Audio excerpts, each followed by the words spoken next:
Hi guys, Allison here, the Bored Housewife. Thank you so much for joining me for another week's episode of The Bored Housewife. Um, before we get started, I wanted to remind you, if you are enjoying these episodes, if you are maybe looking for a little bit more than just something once a week, I have a lot of stuff out there right now. You can go and check out my social media. I try to post around 3 to 5 times a week, depending on what I have going on. I try to post something sort of inspirational and thought-provoking. And you can find those posts mostly on Instagram is like the best one that works with me and like my kind of style that I use. But also I try to post on Facebook and TikTok as well. So if you click the link here in the description, you can find the links to all of those pages, and I highly recommend you following me. And I'm also doing a monthly newsletter, and I also am putting out blogs as well. So I have one blog post that you should check out, which kind of explains why I'm doing this, or like why I'm adding a blog to the Bored Housewife content.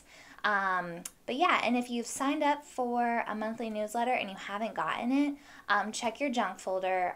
For whatever reason, mine got forwarded there. So I don't know what to do about that for right now. But just go take a look. It doesn't mean that I haven't sent it out, because I have sent one out now for March and April. So anyways, let's get into the episode. So last week I ended with talking about identity and the sort of like picture that you see when you think of yourself and identity. And I wanted you to think of that picture this week because it's really important to my theory of what I think identity is on a philosophical level. So I'm going to get into that, and I'm also going to take a little time to explain that, I'm talking in a philosophical sense, not in a psychological sense, and I want to make that very clear. There's also another aspect of identity and philosophy that I kind of want to just put out there, because I want you guys to know that this is very much my theory. It's not necessarily something I read. It doesn't mean that it's not out there, but it's just something that while I was doing a lot of thinking on this and why it's so important to our growth and to, like, when we're trying to make change in our life. I mean, it's important to know if you're trying to make change what you're trying to change about yourself, So, anyways, I'm going to get into all of that today, and I am going to have a third episode on identity next week. So we're going to get through today's episode, and then I'm going to kind of give you a little intro to next week's episode, because I think, breaking it down this way, it's such an abstract idea. It's hard to kind of grasp. There we go. Sometimes. I didn't want to do a crazy episode, and plus I talk a lot, so I didn't want this to be like a 2-hour episode on identity. But I also think next week's episode is super important, because I think that's where you're going to be able to kind of use this in your life. So anyways, let's get to it before I just dive in. Today I'm drinking some iced coffee with a little splash of vanilla almond milk. Please grab your beverage of choice, glass of wine, cocktail, coffee, whatever time of day it is for you and whatever you're sipping on. Go ahead and grab it, and cheers, guys. Let's have some fun.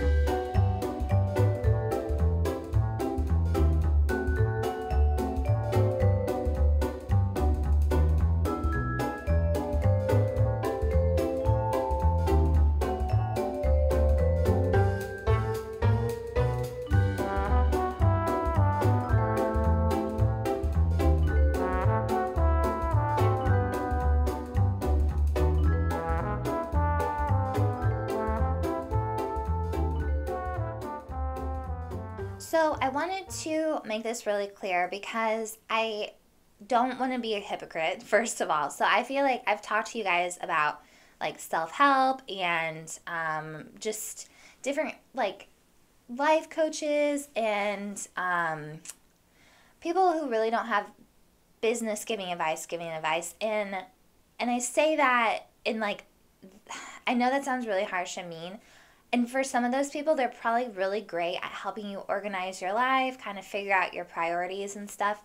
But I just see out there sometimes that there are people that are giving advice like they have some sort of degree or something. And it's one thing to like say to your friend, like, hey, this is, what I did, and if that works for you. And that's kind of even what I try to like promote here is like, I'm going to talk about myself because this is what I'm going through. And if I'm going through this, then maybe other people are going through that.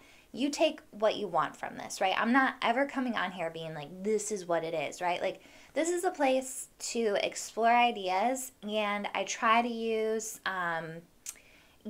writings and prose that kind of back up the sort of thoughts that I have, or at least kind of explain where some of my thought process has come from.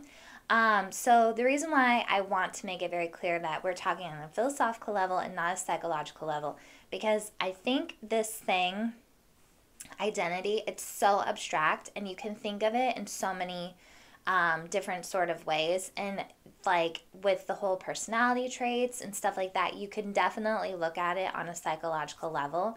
There's certain people have like, diagnosed states of mind where they, think and act and are a certain way because of a psychological scenario, right? Whether that's a negative or a positive thing, whatever. But, I just wanted to put that out there that some of the things that I talk about today, I might mention personality and like obviously we're talking about identity. This is all on the philosophical level.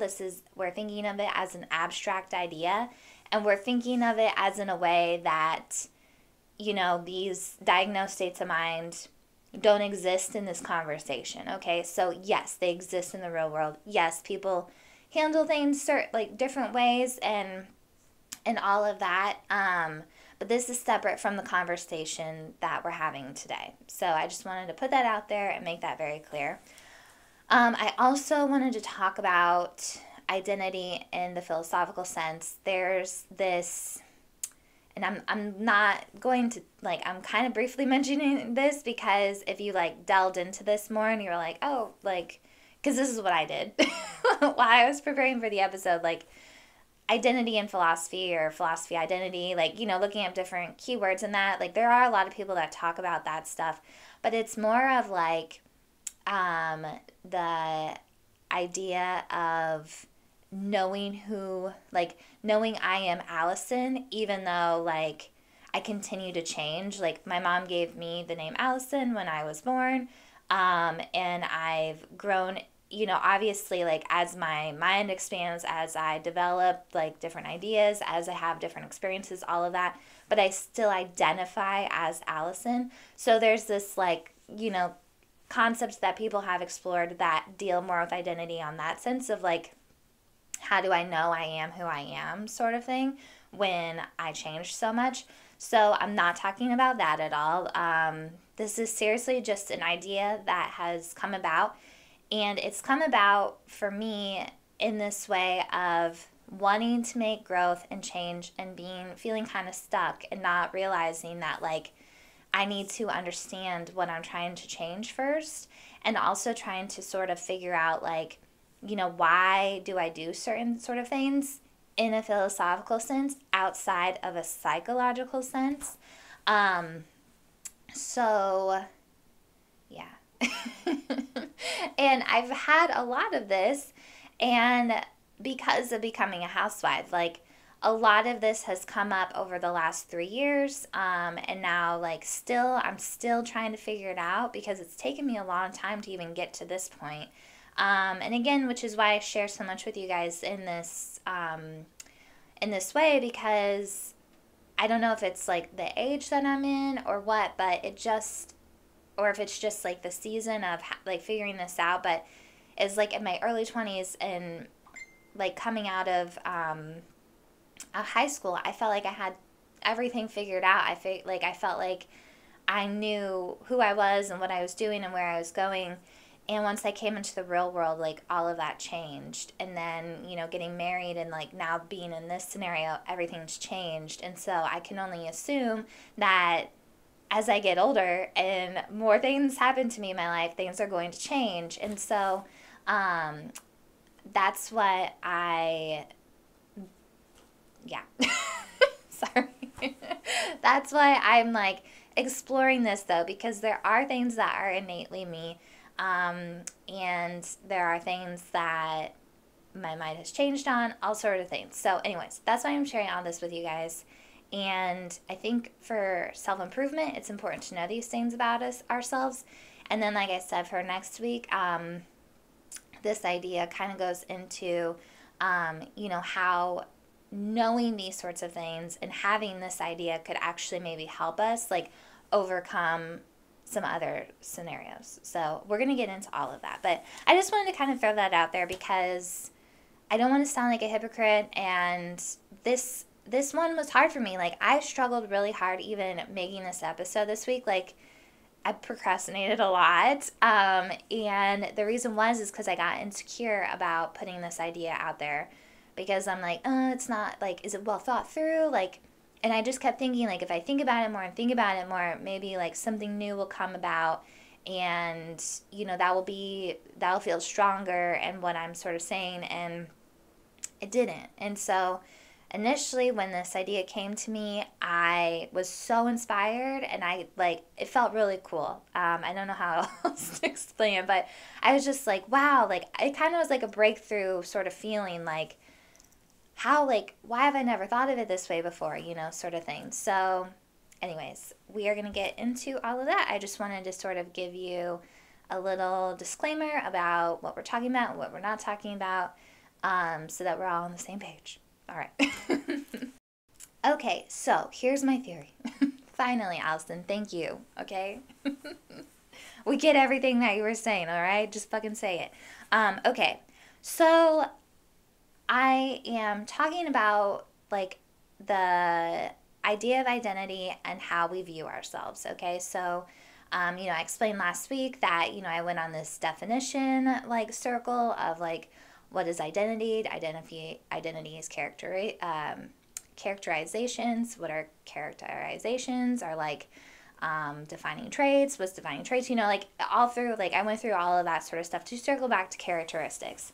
So what I've realized is, like, obviously this is a very abstract, kind of complex idea, and we can look at it in a lot of different ways because it's hard to say, like, describe in a single term what this thing is. I use an example, like, someone can give a definition of what a book is, and it can paint you an exact picture of what that is. To say what identity is, it's different for so many people.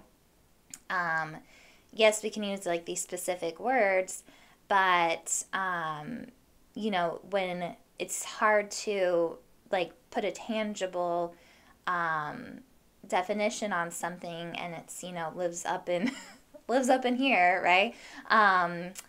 Like up... Oh, for people who aren't watching, but sorry, I forget sometimes. But it lives in our mind, right? It's an idea. It's above like the physical world, right? It's hard to define what those are. So I had this like epiphany sort of moment, I guess, and I realized that, and so I'm just going to come out and say what I wrote down here, that our identities are determined by the perception of what we think people will see. So basically what I'm saying here is, without the perception of other people, we wouldn't have identities. And I know that sounds really weird because identity seems like it's very much a personal choice, right? Which it is. It is still very much a personal thing. Whether someone, perceives your identity, and I'm going to get into this in a minute, but like to give a little brief thing of it, whether they see your identity the way you want them to see it or not, you're still building this perception for them. So, all right, let me just get into that. So that's why I wanted you guys to like picture like some ideas of who you are, like what you see when you say something. So like, I know if I say I like jazz music, we like talked about this last week too. Like there's a specific picture in my head that when I tell you I like jazz music, I want you to see. And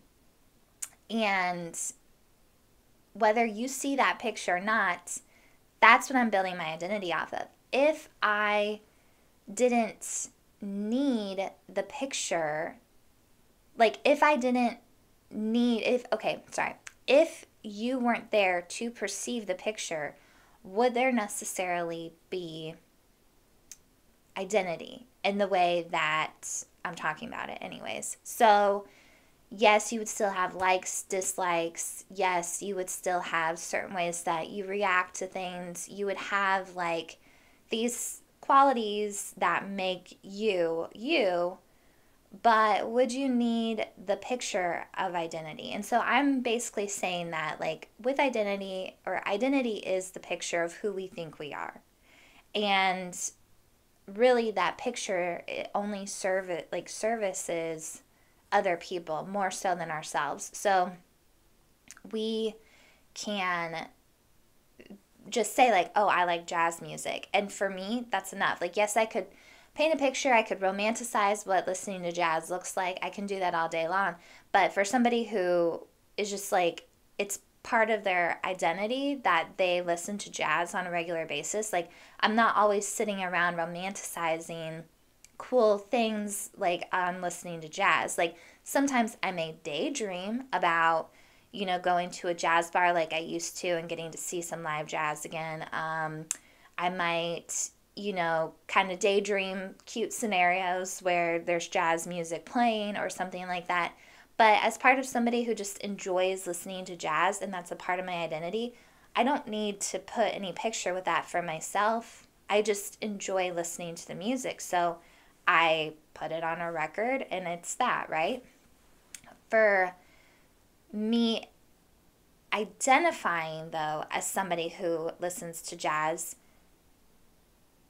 it does matter because of the perception of others that they have when I say that I listen to jazz. So even if people are aware or not aware, and again, we're going to break down all of this a lot better. Sorry if it sounds confusing right now, but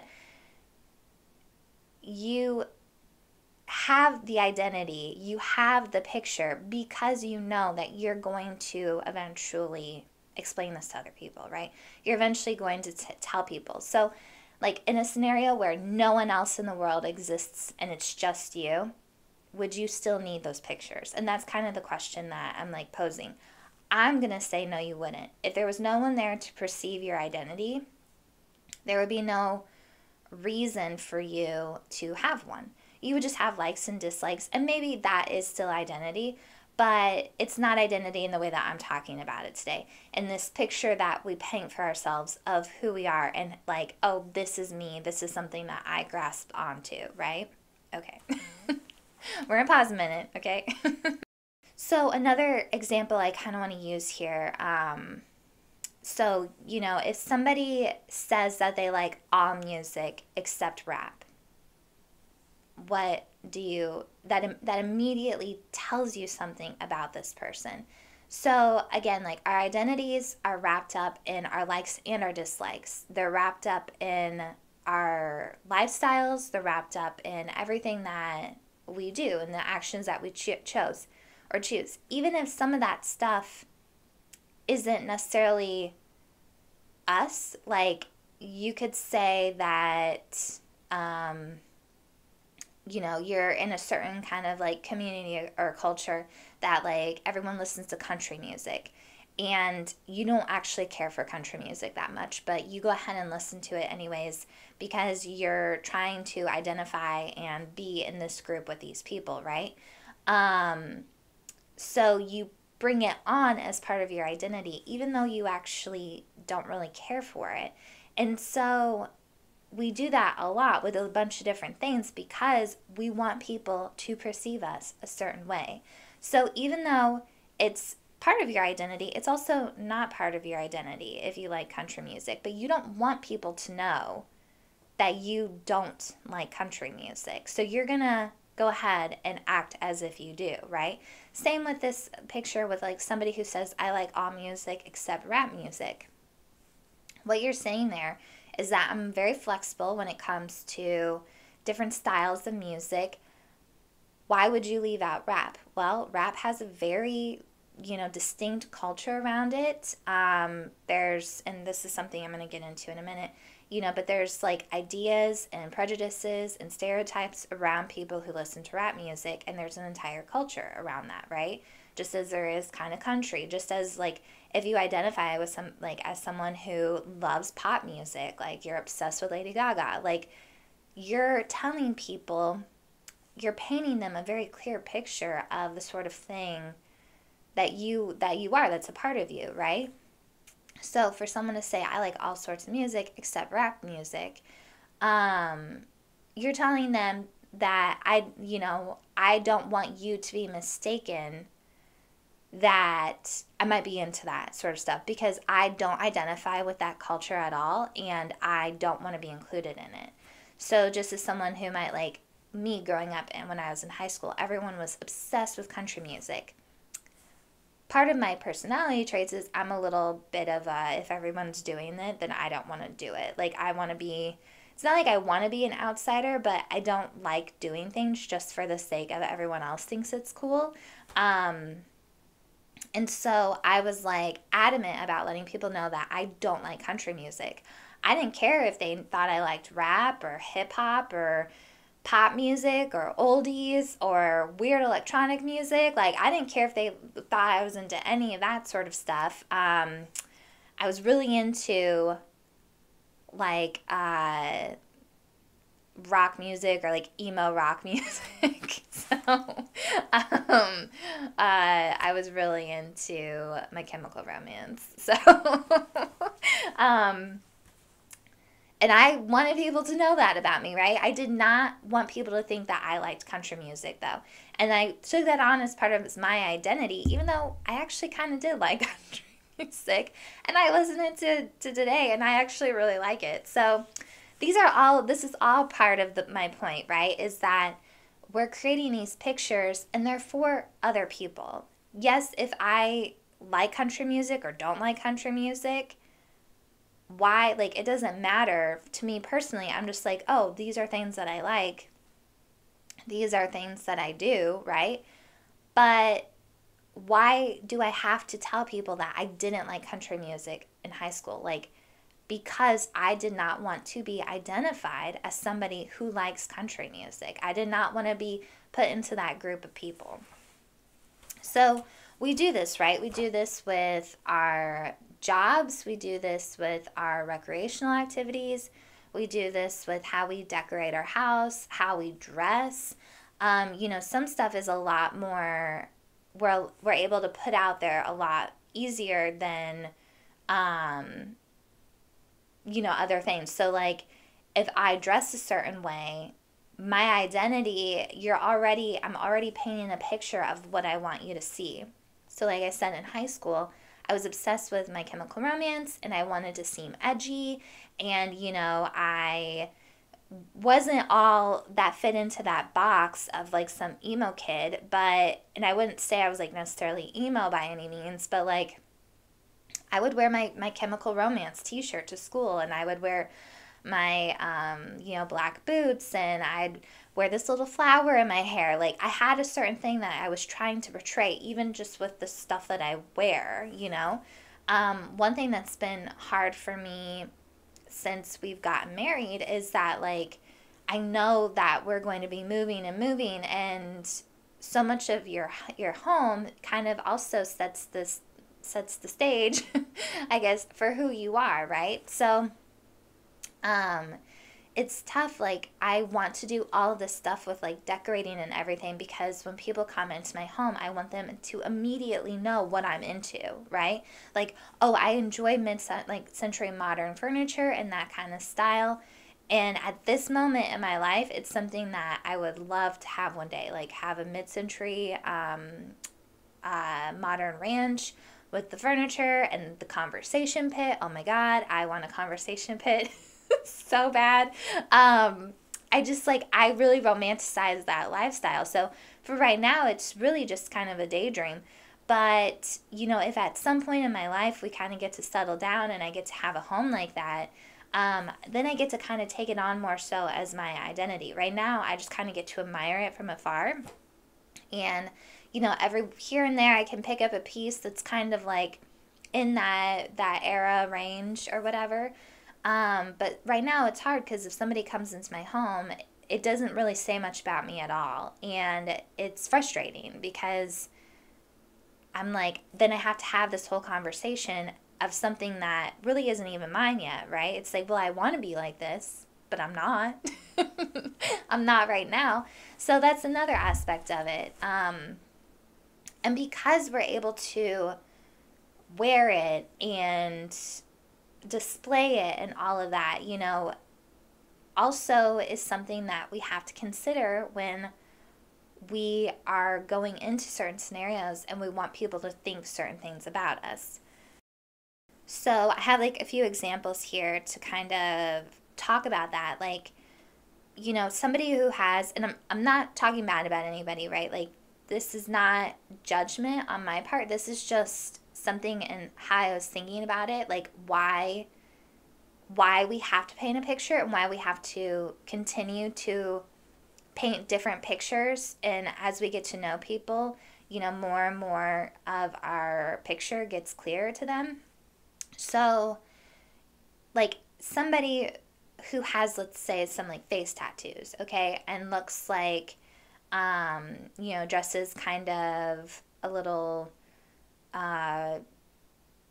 maybe grungier, like maybe kind of has like sort of like a rocker, like hip hop, like Post Malone, okay? Everyone knows who that guy is. So, that guy being a hip hop rock star, whatever he is, like totally works for him, right? Like he is very eccentric and different and makes some really cool songs and has this like fun personality. Like it totally works for him in that scenario. And whether you think it's cool or not cool or weird or not, like I personally would never get a face tattoo like that anyways. I know some people get like their makeup and stuff done, and that's obviously not what I'm talking about. Like but that works for him because his job is something that's really out there and something where, I mean, he can kind of create any sort of thing and people are like willing to sort of look at it and take it for what it is, right?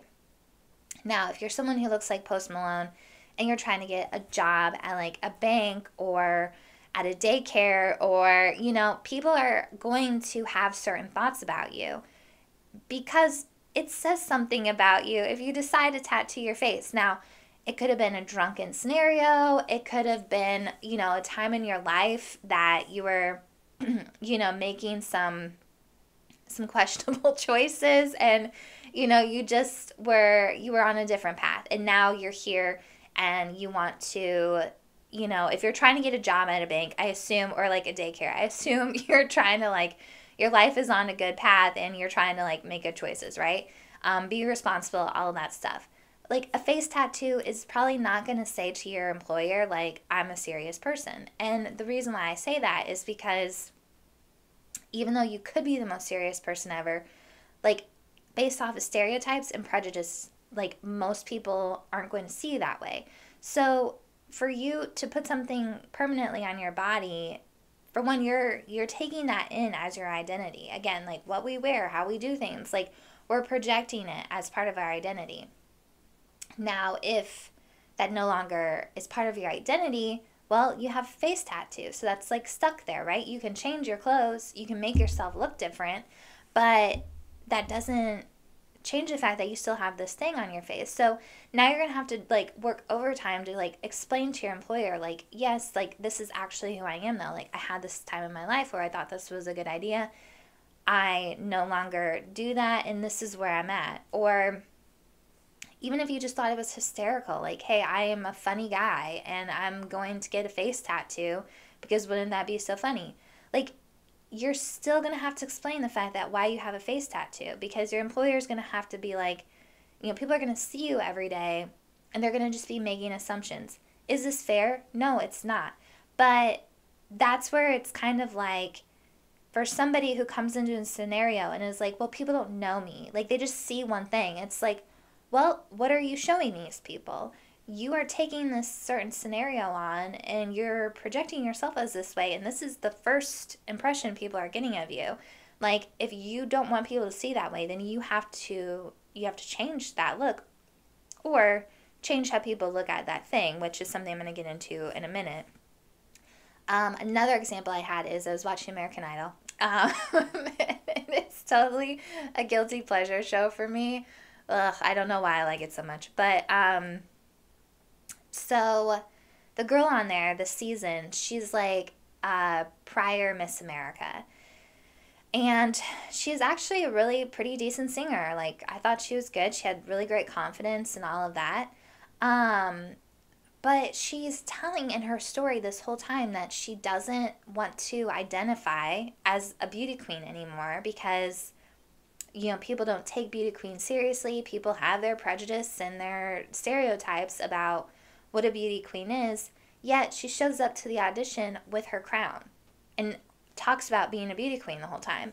And to me, I'm like, if you didn't want to identify as this at all, then why did you agree to showing up? Obviously, the show got wind that she was a beauty queen pageant, or when she was doing the initial audition, she was like, I used to be Miss America, and was hoping to use that to give her, some story that would be interesting for them to use, which obviously the show jumped on and was like, yeah, this is like an interesting story.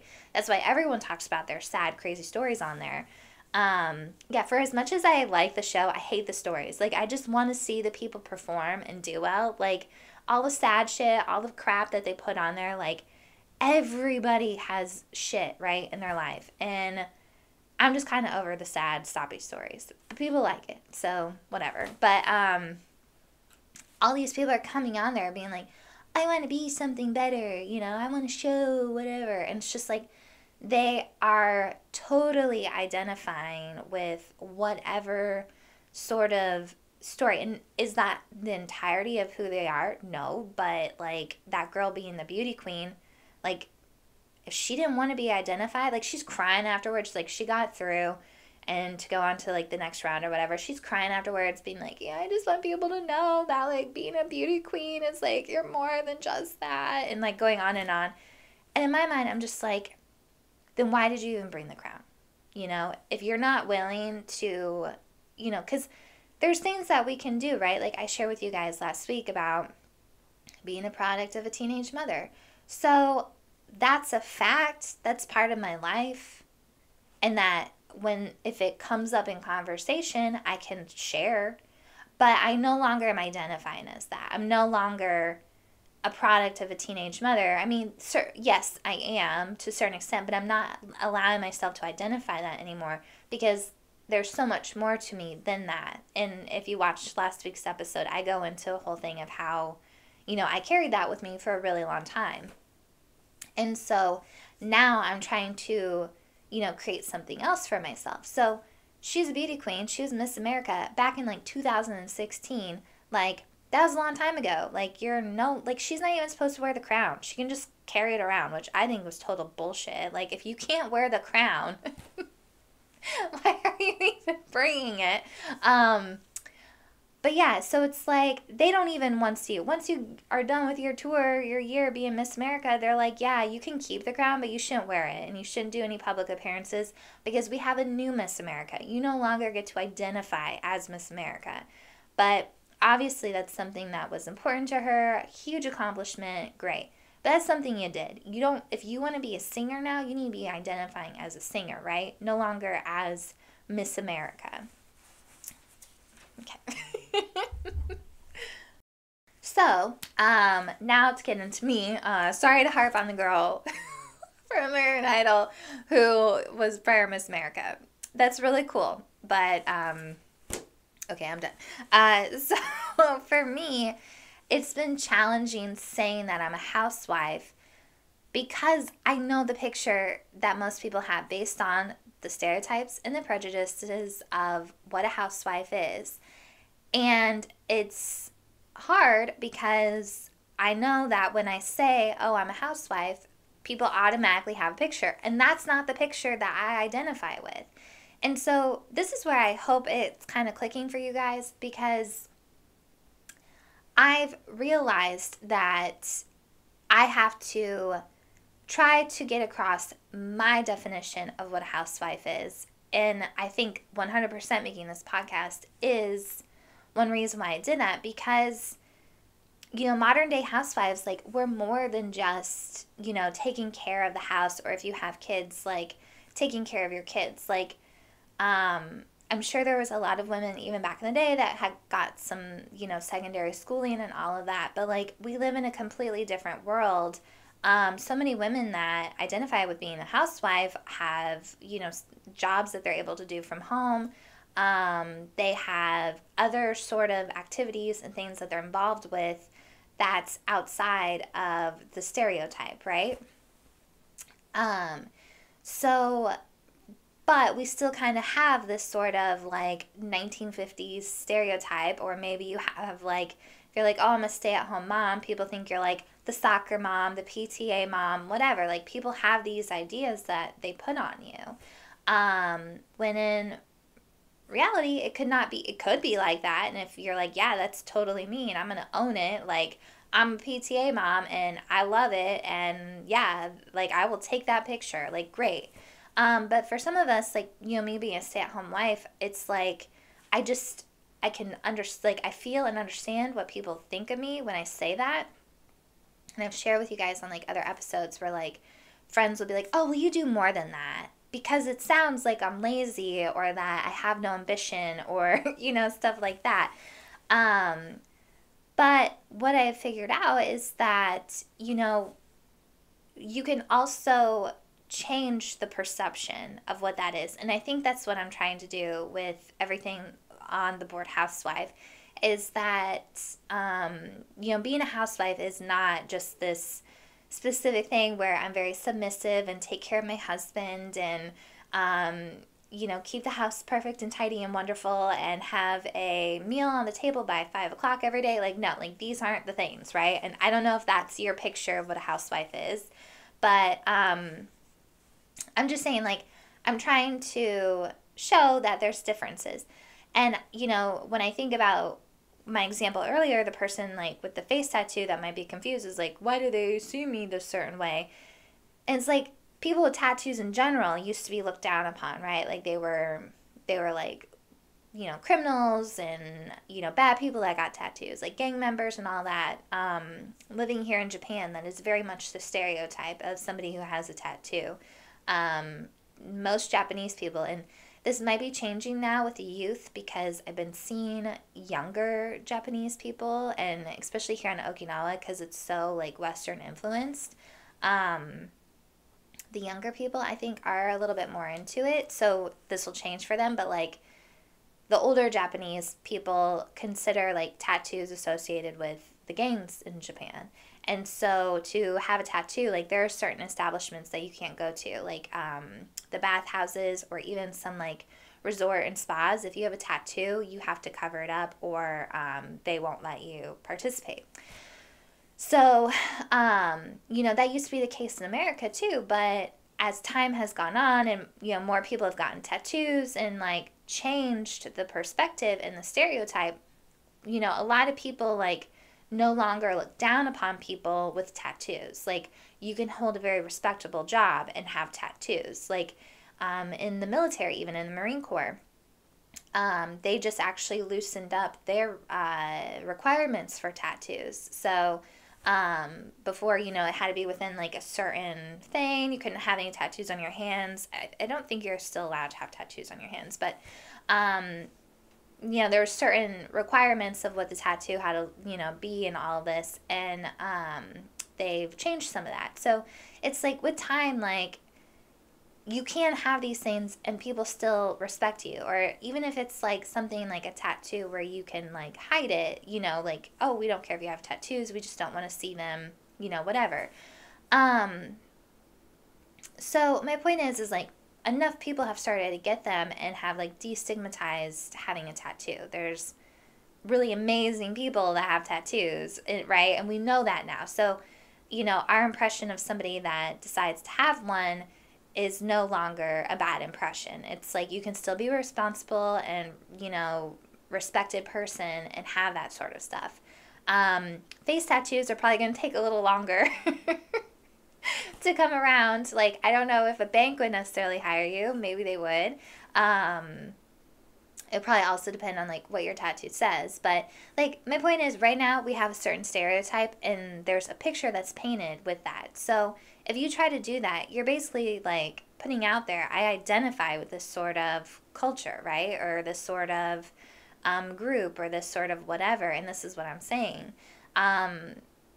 Whereas like if that's not how you want to be identified and that's not really who you are, then why would you do that,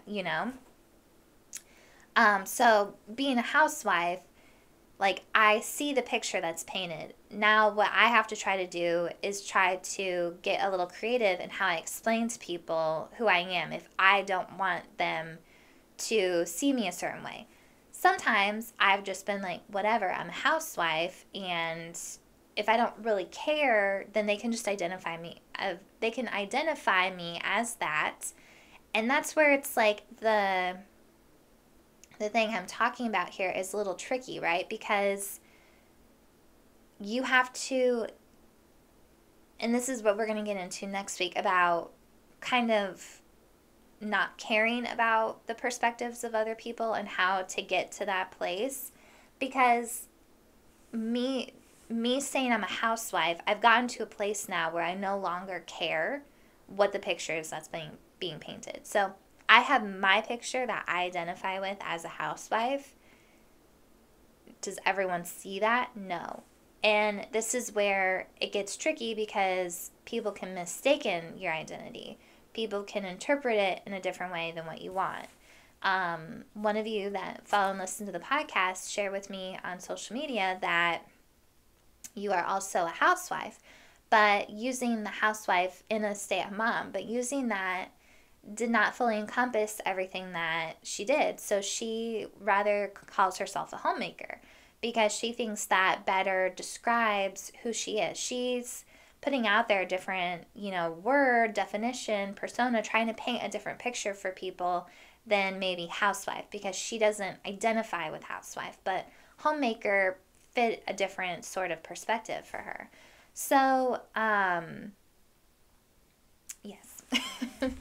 So the last part that I'm going to say here is like also some things, and this is where this is a very complex and abstract idea. So you can have something that's part of your identity and nobody knows about. So where I said before, like if you're alone and nobody exists, would you need to paint that picture? And my argument is no, you would not, because there would be nobody there to perceive it. So what happens when you have a scenario where there's something about yourself that you don't want anybody else necessarily to know about, but it is very much part of your identity, but you keep it a secret. You're still painting a picture, right? Because, so for me, again, like being a housewife, at first I was really apprehensive in telling people that I'm a housewife because I know what they're going to picture saying that. So rather than saying I was a housewife, I just omitted it. And I would be like, oh, I used to work in film and television. I'm not doing that right now because that's the identity I wanted people to see. That's what I do identify with more so than your stereotypical housewife, right?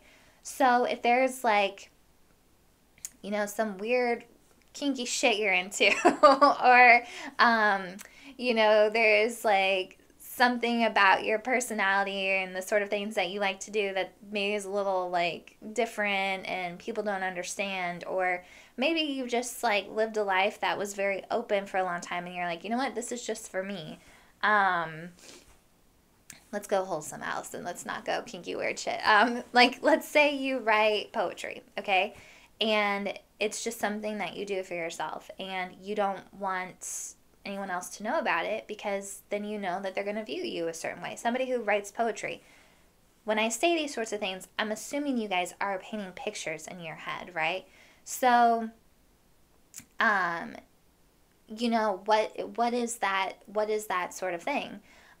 You might share your identity with some people and then not others. So like maybe you're really into like the electronic music festivals, which, you know, those tend to have a certain culture around it. I'm sure you guys can paint a picture of what that is, and maybe you're even into some of that sort of stuff. But you don't want your work to know that. You want your work to take you a certain sort of way. So you have a work version of yourself, and then you have like the festival version of yourself. They live in two separate worlds. They're still part of your identity.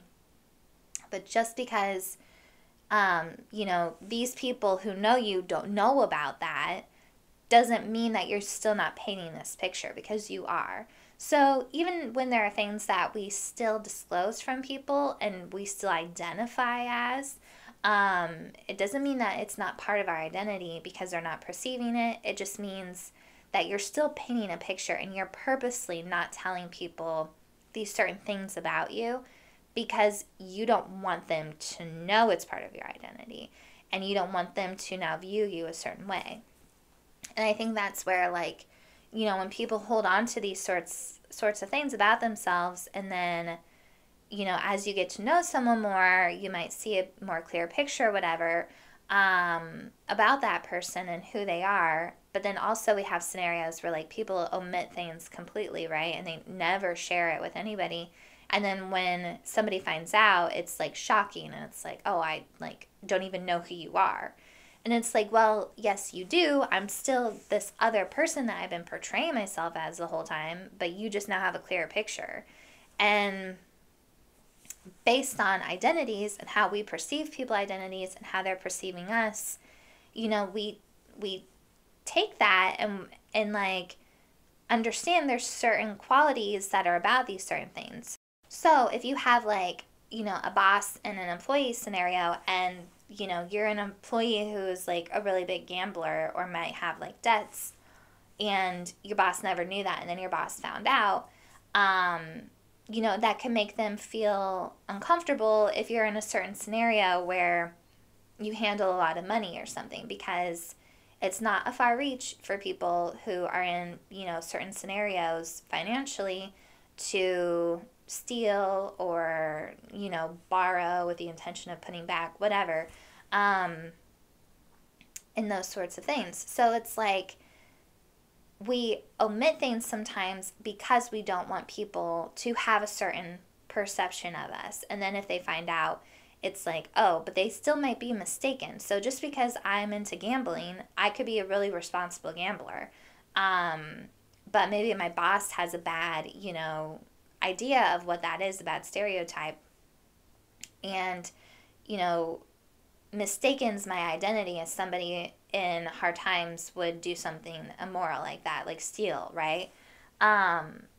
So I think sometimes, again, like me being a housewife, it's hard because I don't want people to mistake me for being something that I don't fully identify with. Like, yes, I stay home. There's certain aspects of like cleaning and cooking and, you know, wanting to take care of my husband, but I'm very independent. I'm not submissive at all. Like, there's still things and chores that we share when he's here.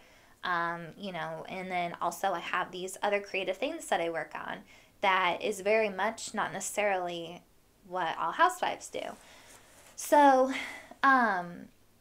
you know, we have to sort of figure out for ourselves like how we want to portray ourselves, but then also have a realization that not everybody is going to understand us, and based off of their life experiences and the sort of, you know, stereotypes and prejudices they might have in their life, might affect how they see you.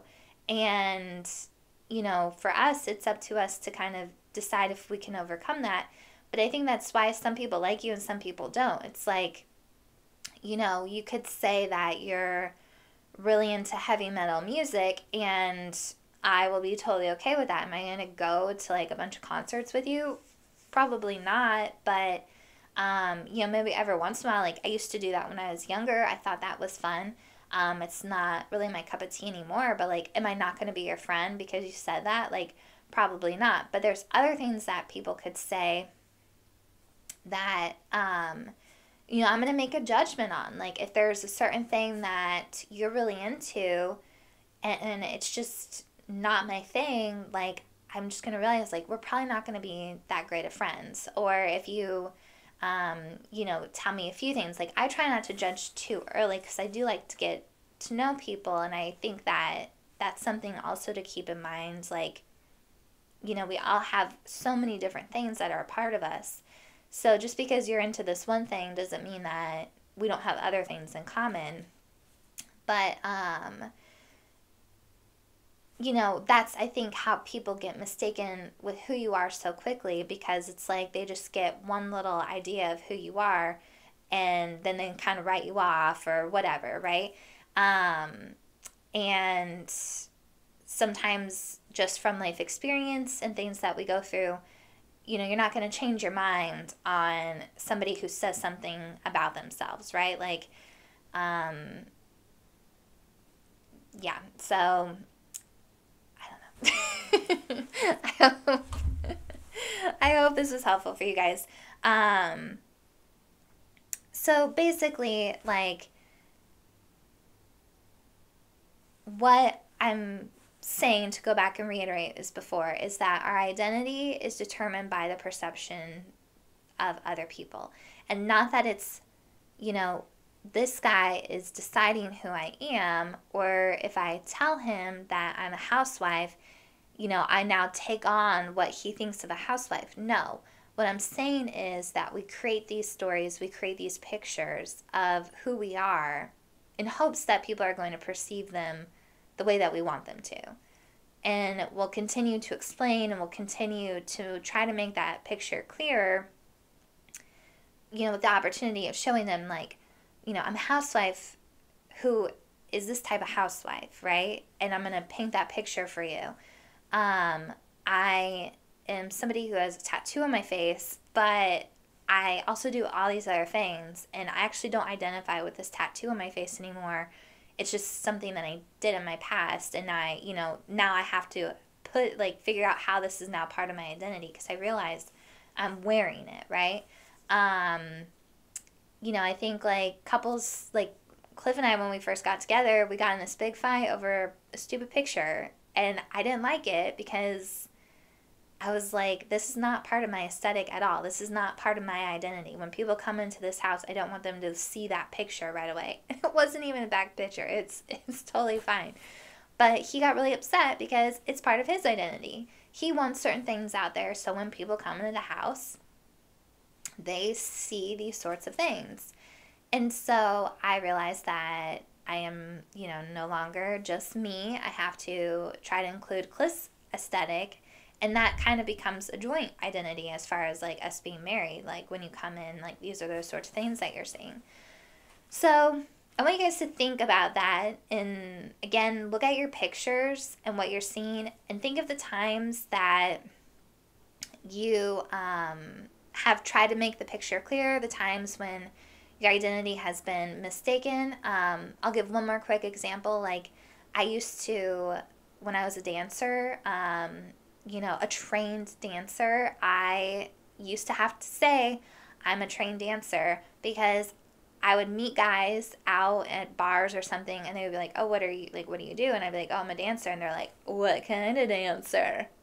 And you're just like, not a stripper, if that's what you're asking, but thanks. Yeah, you're an idiot.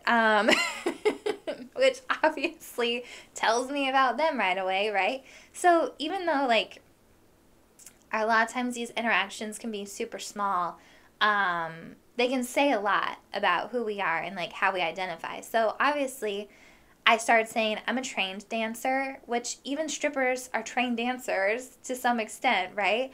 But saying that gave a different, like, idea of what type of dancer I was versus, you know, just being like, I'm a dancer. And so anyways, sort of, which now I don't identify with at all anymore, right? Like, yes, that was part of my past, and I still identify with enjoying dance, and I'll dance, you know, in my house and stuff, but, like, I don't introduce myself as a dancer anymore. So that's something that has changed. So for next week's episode, I'm going to get into more of that and how we can, having this understanding of ourselves, how we can kind of like overcome what people think of us, and help us kind of move forward from, you know, being stuck in caring about what this picture looks like. Because I think it does involve other people's perceptions to a certain extent, right? We care very much what we're putting out there. So I think it's important to kind of understand that before we try to like move past all of that, because a lot of growth is understanding that you can't care about what other people think. And I think that's extremely hard to just be like, oh, yeah, don't care what people think, which we'll get into this next week. But yeah, it's you got to understand where all that comes from first. And so anyways, next week, think of your pictures again and the sort of things that, you know, you're thinking about. What sort of things about your pictures you want to change, and how are you going to, you know, identify, how is that becoming part of your identity?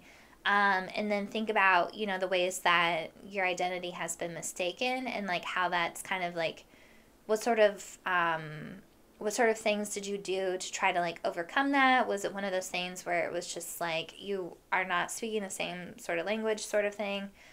So it was never resolved, or like, you know, just kind of think about that for this next week, so that when we're going into next week's episode, you just have a better understanding of yourself and where all of this is coming from. So then we can use next week's information to sort of help us better along. Anyways, thank you guys for joining me again for another week's episode. I appreciate everyone who is watching and listening.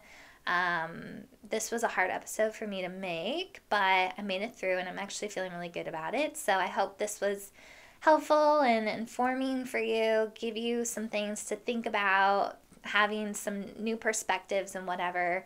I hope it wasn't too confusing. I tried really hard to make myself as clear as possible, but sometimes I get stuck in my head and things are like going round and round. So, but yes, again, please like, comment, subscribe, check out my social media if you need some more daily doses of the Bored Housewife and just some inspirational philosophical questions just to keep you thinking and moving forward.